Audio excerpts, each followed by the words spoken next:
श्रद्धा के दोस्त ये बताते हैं कि आफताब उसे धोखा देता था, बेरहमी उसके साथ करता था, लेकिन दुनिया की नजरों में वो खुद को अच्छा दोस्त साबित करने की कोशिश करता रहा। तभी तो लाख जुल्म के बाद भी श्रद्धा उसकी साजिशों को समझ नहीं सकी।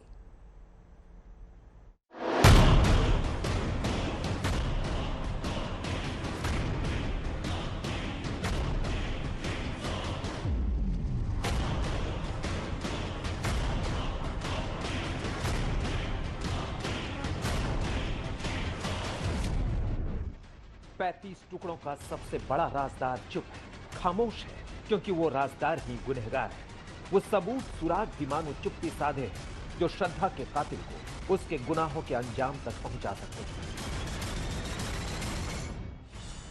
लेकिन श्रद्धा के करीबी और दोस्त अब बोल रहे हैं, बता रहे हैं कि कैसे आफताब जानवरों जैसा सलूक करता था, कैसे वो बेरहमी की हदें पार कर देता था।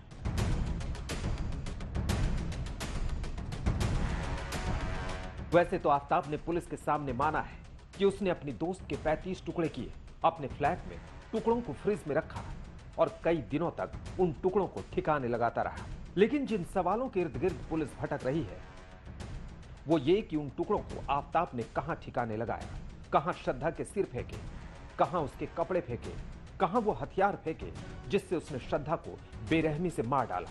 पुलिस के सामने अहम सवाल यह भी है कि आफताब की बर्बरता की कहानी कब से शुरू होती है। क्या उसने श्रद्धा के साथ धोखे की पूरी स्क्रिप्ट लिखकर उस खूनी साजिश पर अमल किया? अब गुनहगार के खिलाफ श्रद्धा के दोस्त बोल रहे हैं। उन दोस्तों की गवाही शुरू हो चुकी है। क्राइम फाइल को पुख्ता बनाने के लिए दिल्ली पुलिस मुंबई में है।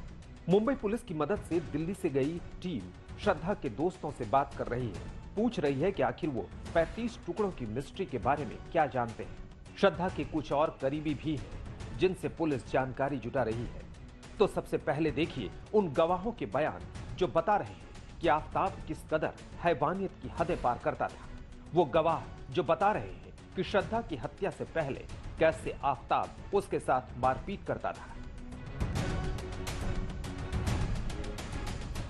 पहला नाम है राहुल का, जो श्रद्धा का दोस्त है। दूसरा नाम है श्रद्धा के मददगार गॉडविन का। तीसरा नाम है लक्ष्मण नादर का। चौथा नाम है शिवानी मात्रे, श्रद्धा की सबसे अच्छी दोस्तों में से एक। पांचवा नाम है रजत शुक्ला, श्रद्धा का क्लासमेट। छठा नाम है श्रद्धा के मैनेजर करण पेहरी का। और सबसे अहम नाम है विकास वालकर का, यानी श्रद्धा के पिता। मुंबई के वसई पहुंची दिल्ली पुलिस ने श्रद्धा के कुछ दोस्तों और करीबियों से जानकारी जुटाई तो सच सुनकर रोंगटे खड़े हो गए। सुनिए श्रद्धा के मैनेजर करण और मददगार गॉडविन ने पुलिस के सामने क्या बोला। मैंने यही इन्फॉर्मेशन शेयर की कि जो उसके साथ में हाथापाई हुई थी नवंबर में और जो फर्स्ट टाइम मैंने उसको श्रद्धा ने रिपोर्ट किया था, बस वही डिटेल मैंने शेयर। उसके बाद क्या किया आपने जब आपको मालूम पड़ा? तब मैंने उसकी हेल्प की थी मेरे फ्रेंड के थ्रू, जहाँ पे पुलिस स्टेशन उसको भेजा गया था और हॉस्पिटलाइज कराया गया। क्या इसके पहले कभी श्रद्धा ने आपको बताया कि उसके, क्योंकि आप नहीं, उससे पहले मेरे को कोई जानकारी नहीं थी। वो दिन उनके साथ मारपीट हुई थी और उनको चोक किया गया था, मतलब गला दबाया गया था, जिसकी वजह से वो अपने आप को वो घर से बचा के भाग के आई थी। तो उनको इमीडिएट हेल्प चाहिए था, जिसकी वजह से मैं उनको पुलिस स्टेशन लेके गया। दोस्तों ने श्रद्धा की जैसी हालत देखी, जो दर्द महसूस किया, वो पुलिस को बताया। इस लिस्ट में करण और गॉडविन अकेले नहीं, आफताब के जुल्म की कहानी बयां करने वाले कई और भी हैं। वो जानते हैं कि कैसे श्रद्धा आफताब के चंगुल में फंस गई थी और टॉर्चर सहकर भी खुद को अलग नहीं कर सकी।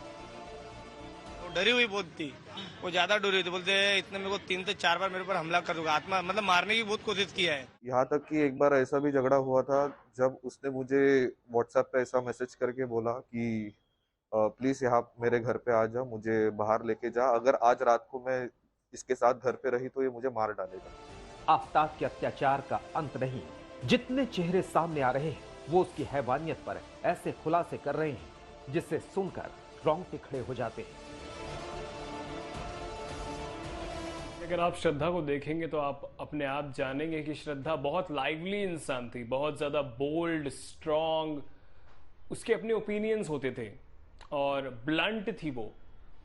तो जिस तरीके से ये कथाएं हमको सुनाई जा रही हैं, आफ्ताब द्वारा जो बातें बताई जा रही हैं कि शादी के लिए वो कंपेल कर रही थी, इसीलिए मजबूरन ये बेचारे आफ्ताब ने उसे मार दिया, जिस तरीके से ये बताया जा रहा है, इस तरीके से श्रद्धा बिल्कुल थी ही नहीं। हम दोस्तों ने मिलके उसको उसके घर से उस दिन बाहर भी निकाला था और आफ्ताब को वार्निंग भी दी थी कि हम पुलिस के पास जाने वाले हैं, बट उस टाइम पे श्रद्धा के कमिटमेंट्स को या फिर उसके जो बातें थी उसको रिस्पेक्ट करते हुए हमने बोल दिया कि इसको हम पुलिस में नहीं कर रहे, बिकॉज उसने मना किया।